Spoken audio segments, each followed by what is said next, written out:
Well, I'm naffed off. Eating's broke. Sorry. I'm one of them people that cry when they're annoyed. The boiler's bust, so the heating won't come on. It's Saturday night. Luckily, we've got an electric fire in front room, so even though it drinks electric, so we've had that on. But the kids are upstairs in bed, so I've had to do lots and lots of hot water bottles. They're all in lots of clothes, lots of blankets, because it's -2. I mean, last night it was the coldest night that we'd had for 26 years, apparently. Snow on ground. Anyway, I put on Facebook having a moan, and I thought, oh, I'll ring up tomorrow on Sunday. The emergency people might come out because it's so cold and we've got little kids. And somebody says, oh, ring them tonight. They'll come out tonight because it's an emergency because the kids. Right? Somebody else put, no, they won't. This happened to us last week. We ended up sleeping downstairs with the electric fire. But I thought, well, it's worth a try.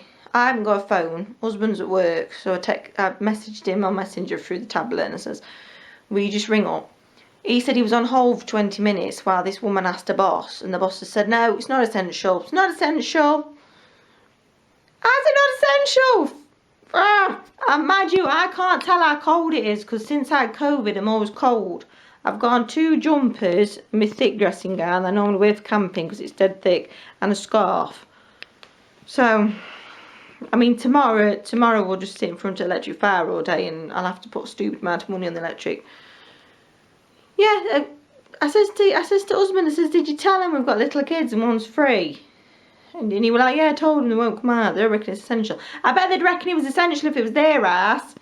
The year Bod was born, we had no eating over Christmas because a spoiler had gone. And they wouldn't come out.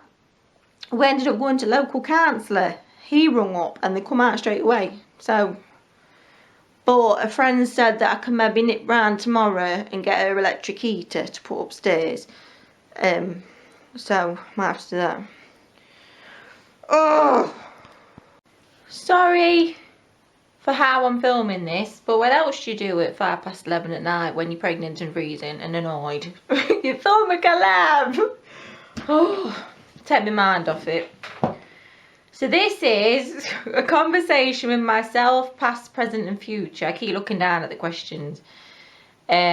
It's a collaboration hosted by Ingrid from the Ingrid Chronicles. I'll link her playlist. I'll link her channel below, and there should be a playlist which I'll try and put in the comments, but if not, it'll be on Ingrid's channel on her part of the collaboration. So I don't know if I'm in the best frame of mind for answering questions, but we'll see.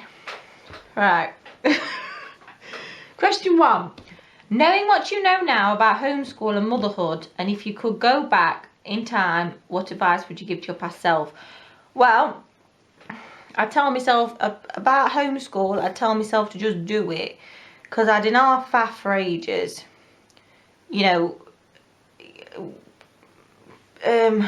just, you know, really worried about it, and should I be doing it, and should I try Pudget Nursery one more time, and am I going to be making a bad decision, and what will people think and stuff like that. And as soon as I just got on and did it, I realised it was the best decision and I haven't looked back. So just, you know, the agonising over it, I'd just get rid of that and just do it. If you're being called to homeschool, just do it. Just do it. Just try it.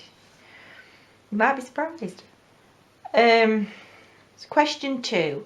What have you learned the most about yourself as a mum and your homeschool in the present time? I think the present time means COVID and stuff. I've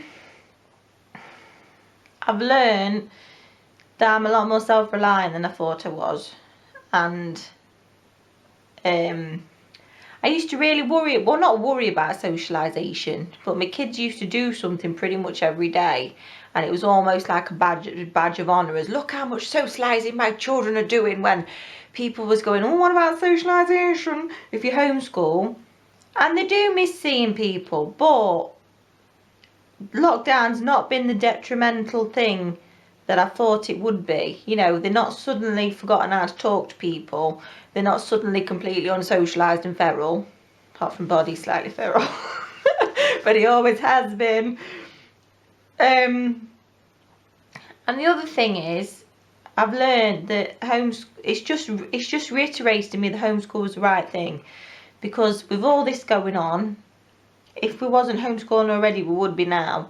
And even now, they're reopening the schools soon, I think, in England, but they're shut again at the minute.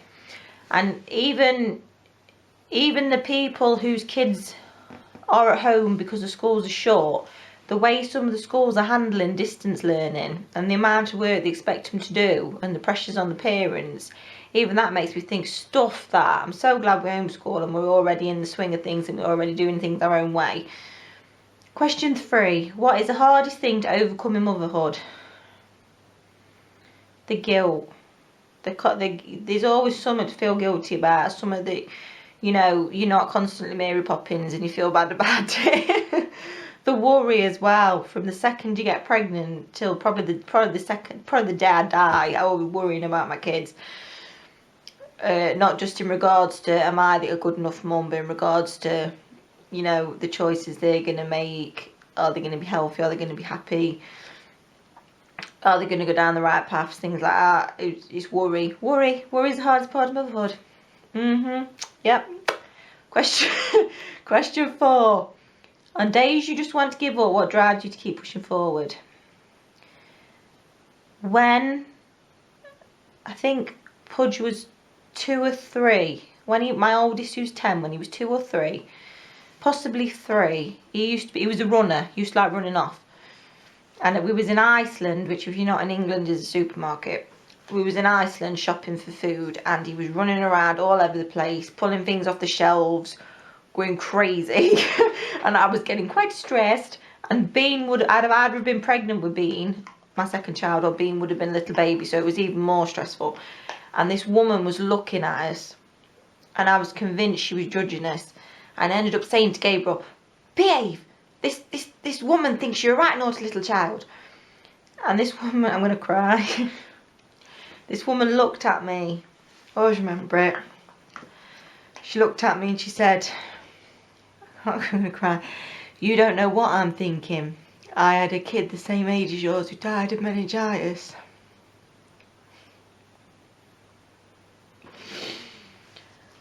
Oh, so always upsets me.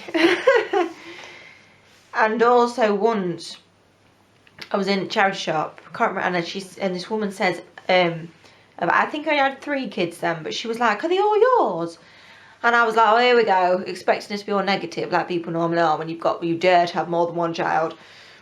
And then she says, oh, how lovely. I never had kids. I was never given anything as nice as that.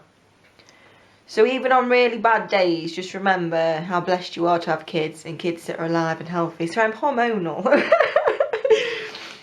Oh, yeah, but I always think about, yeah. Question 5. If you could leave a message to your future self, what would you say? Future self.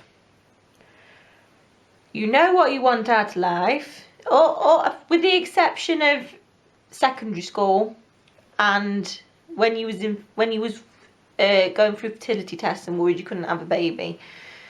With the exception of that, you've enjoyed all your life, all the different stages, all the things that have happened. You've been very blessed in a lot of ways.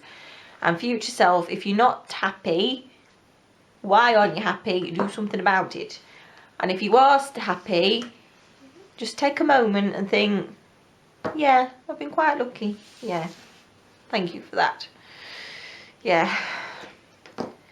Anyway, I was going to say, if you're new here, please subscribe. But, how many people want to see a woman in a dressing gown moaning about the heating and then nearly bursting into tears? I mean, you probably wouldn't want to, would you?